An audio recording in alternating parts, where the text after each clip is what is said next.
आप मुझे 3 मिनट दीजिए, जैसे आपको नाउन सिखा दिए थे, हम आपको सब्जेक्ट वर्ब एग्रीमेंट सिखा देंगे। आप बोलिए सर ये इंपॉर्टेंट है?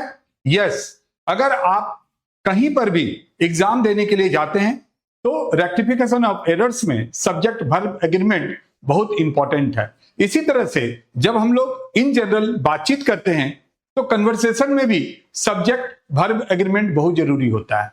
अब यहां पर देखो, वर्ड ये बना है सब्जेक्ट और वर्ब का। किसी के साथ दिल कब मिलता है? जब दोनों इक्वल है। यानी एग्रीमेंट कब होता है? जब सब कुछ फेयर हो। तो यहां पर भी सेम बात है। देखिए, सब्जेक्ट अगर सिंगुलर है तो वर्ब भी सिंगुलर होगा। मैंने क्या बोला कि सब्जेक्ट यानी नाउन अगर सिंगुलर है तो वर्ब भी सिंगुलर होगा, और अगर सब्जेक्ट प्लुरल में है तो वर्ब भी प्लुरल होगा। आप बोलेंगे सर ये कौन नहीं जानता है? सब कुछ जानता है, लेकिन इस चीज पर जरा ध्यान दीजिए। नाउन यानी सब्जेक्ट हमेशा सिंगुलर फॉर्म में होते हैं। जैसे बॉय, बुक, गर्ल्स, फ्रेंड, ये सारे देखेंगे, ये नाउन सिंगुलर फॉर्म में होता है। इसमें एस और ईएस जोड़ के हम लोग प्लुरल बनाते हैं। जैसे बॉय तो बॉयज, यानी बॉय सिंगुलर हुआ, एस जुड़ जाने से वो प्लुरल हो गया। बुक सिंगुलर है, लेकिन जैसे ही हम लोग इसमें, तो ये एस और ईएस जोड़ने से प्लुरल हो जाता है।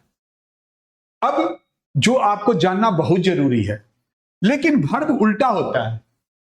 वर्ब क्या होता है? हमेशा प्लुरल फॉर्म में रहता है। उसमें हम लोग एस जोड़ते हैं या ईएस जोड़ते हैं तो सिंगुलर हो जाता है।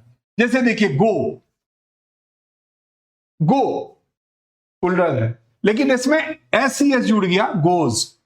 हैव प्लुरल है, हैड सिंगुलर है। आर प्लुरल में यूज करते हैं, सिंगुलर में इज। रन, तो भाई रन देख रहे हैं, प्लुरल। अगर आप लिख देंगे बॉय रन, तो बॉय क्या हुआ भाई? सिंगुलर हुआ। रन क्या हो गया? प्लुरल हो गया। तो ये गलत हो जाएगा। तो मैंने आपको क्या बताया? रेक्टिफिकेशन ऑफ एरर्स में यही तो देता है। आप बोलेंगे सर ये कैसे सही होगा? तो हम लिखेंगे बॉय सिंगुलर है, रन के साथ एस जोड़ देंगे तो सिंगुलर है। यही एग्रीमेंट है। अगर मेरा सब्जेक्ट सिंगुलर है तो वर्ब भी सिंगुलर होगा। तो इतना काफी है